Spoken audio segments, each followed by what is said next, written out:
Hi, folks.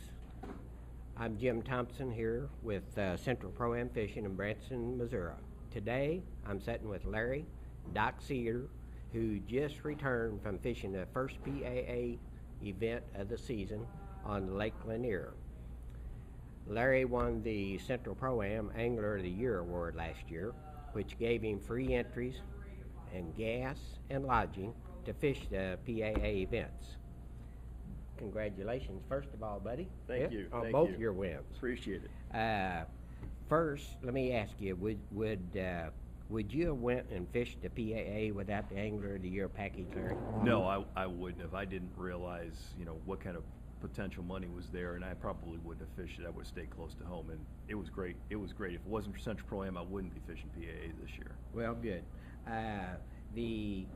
Was the experience of going and fishing with the big shots and I know you're a big shot too, okay? But was it everything that you thought it would be when you got there? Yeah, I fished bass before. I fished the Bass Opens, and it was basically the same as that.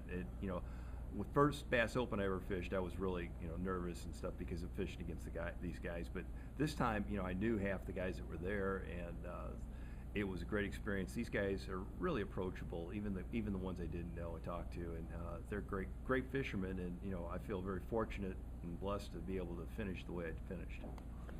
Well, good. On this derby now, had you fished Lake Lanier before at all? I've never been to Lanier. That's the first time I've ever been there. The only thing I knew about Lanier that it was clear water and it was like Table Rock.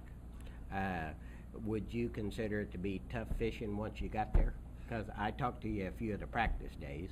So yeah, it was really tough. Prior to us getting there, they said the water temperature had got up to 65 degrees. The fish were on the beds, and I was really pumped because I was all excited about bed fishing. Sure. And I love to bed fish. And when we got out there the first morning, we had just had a severe thunderstorm go through, lightning.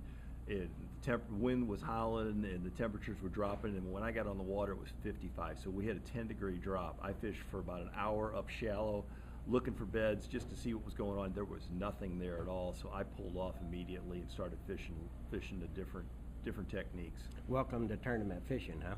That's exactly right. And that's we were just talking about that when they were interviewing me for the paper, and what I liked about this whole format is the fact that it's the 30-day off limits.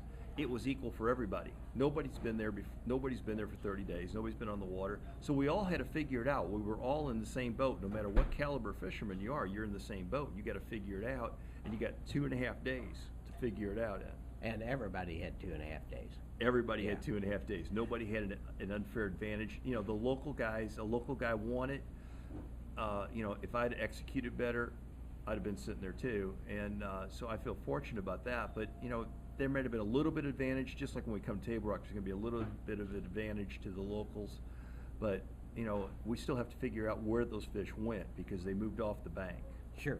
Now, you beat some of the, in my opinion, Bud, you beat some of the top-ranked fishermen in the country, and I know Central Pro-Am's real proud of you. How does that make you feel to be, you went down there and you competed with the big shots, buddy? Yeah, no, that was great. That made me feel real good.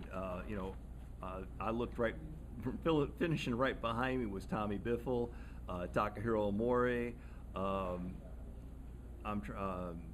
Cody Bird. There were several in that top. Well, if you just took the top 20 who made the cut and looked at that, there was Bassmaster Classic winners there.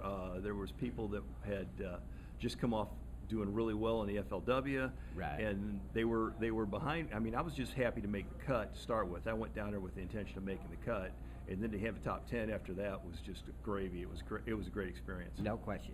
Now, I previously mentioned that I'd talked to you through as you practiced, and you were kind of down in the dumps when we talked and so on.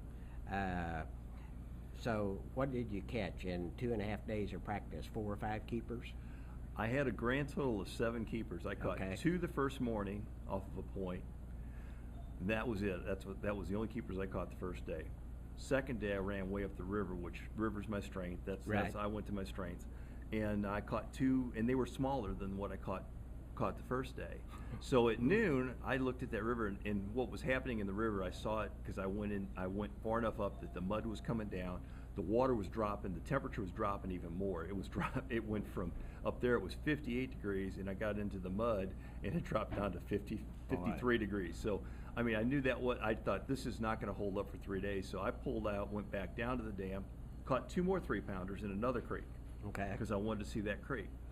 So that day I had 4 fish, but they were at opposite ends of the lake. There was no way I was going to do that. So then the third day, I decided to run the mid-lake because I knew the water was a little bit warmer there. It was running 58 degrees from talking to some people, talking to Stacy and Tommy Martin, because we were all rooming in the same area, and we were kind of sharing information. And I knew the water was 58 degrees, so I went up there, I caught 1 fish, and I looked at it, and it was stained, and it was like, this looks really good. But I was just kind of, going to let the day tell me what was going to happen. Right. Now, with the first day of the tournament, you were in 4th place. 5th right? place. 5th place, okay. So from having a poor practice, you made some major adjustments, which is, I commend you for that. What made you make those adjustments, and why did you make them? Well, and what adjustment did you make? Here's what I had. I had the 2 creeks closest to the dam. That is where I was starting. So I started creek closest to the dam, and I can't even remember the name of that creek. And I had caught 2 quality jerkbait fish, 3.5 pound fish the day before. And I went in there and fished for about a half hour. The gulls, when I was in there, the gulls were flying everywhere, the shad were up, and even fish were busting a little bit. There was nothing. It was like the Dead Sea the first morning. So I was in there for about a half hour, and I told my partner, I said, we're getting out of here, we're going to the next creek, which was young deer. Okay. And what my plan was is that if I didn't catch anything there in young deer, I was going up to the mid-lake area where it was warmer. So I pulled on a point where I had caught the 2 the first day, first morning. And I wasn't there 5 minutes, and I caught, a nice fish. It was about a 2-pounder. And I turned around and came back across that point, made another couple more casts, and I caught one about 3.5. And as I turned to him, I said, "We're not leaving." That's I said, a good "We're start. staying put." Yeah. We're staying put the whole day because I had nothing. I had nothing really to go chase, and this was a feeder creek. We were in the back of it. This was a staging point that I was on. I was sitting in 35 foot of water, casting up into about 6 or 8 foot.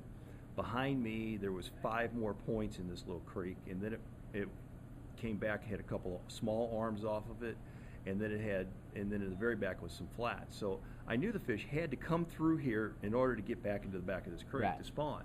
So when I caught those 2, I said, that's it. We're staying put. And it was a good hour and a half before I caught another fish, and I caught another 3-pounder that morning, or that afternoon. Yeah, morning rather. And we stayed there and sat there for another hour or so, and nothing was happening. So I said, okay, we're going to move. We're going to hit a couple of these other points, and I hit 2 points, nothing. I hit the 3rd point. I caught 3, bang, bang, bang. So now I've got a limit. I've called once, and it's getting to be about 1:30. And the only thing I did know that everybody had told me was you got to fish all the blowdowns. Now they call them blowdowns. We call them laydowns. Laydowns, Yeah. but they, same thing. Yeah. And there was several back in here, and I had practiced I practiced every inch of this area and never had a bite. So I picked up. I had been using 10-pound test line, 10-pound Seger fluorocarbon, Right. and that's thanks to Seger because they were sponsoring me. They were Sure. supplying all my line this year, which is great. And I've been using, and what I caught every fish on was this salty sinker made by Chompers, and it's green pumpkin with candy. And so when it's cloudy, it just looks like green pumpkin. When it gets a little sun, you get a little sparkle on Right. it. And that's the only bait that I used the whole time. I tried some other stuff. Really? Every fish was caught on this bait, and I was using this Chomper stand-up head so that that stands it up when I'm dragging it out there. And I was fishing, like I said, I was fishing in 5 or 6 foot and bringing it out to about 20 foot. Okay. And I could see the fish on the graph. I knew there was fish there. So I've got 6 fish in the boat, and I'm thinking, okay, I need a big fish. Right. I've got 2 3-pounders in here and 3 decent fish. So I pull out my flipping stick, and take off what I had on there, put on one of these, and flipped into this first bush, or this first lay down, bring it out to the end of it, and all of a sudden my line starts peeling off, and I busted. I knew it was going to be good. It was 4-pounder. That was that was the biggest fish I caught the whole time I was there. Right. And so then in the next hour, I hit about 6 or 7 more. I upgraded 2 more times. Awesome. Off of those blowdowns, and so I had 14.95. Okay. You know, and I had 10 keepers, and I told my observer that day, I said, you know, I was worried because I thought you weren't going to have a good time because you weren't going to see a fish caught, because it could have just as easily been that way. There was probably a half dozen guys that zipped, you know, that first day. I mean, it was tough. It was tough. You know, 15 pounds is leaded. You know, I'm in 5th place. I'm, you know, less than 2 pounds out of the lead. Right. I'm thinking this is great.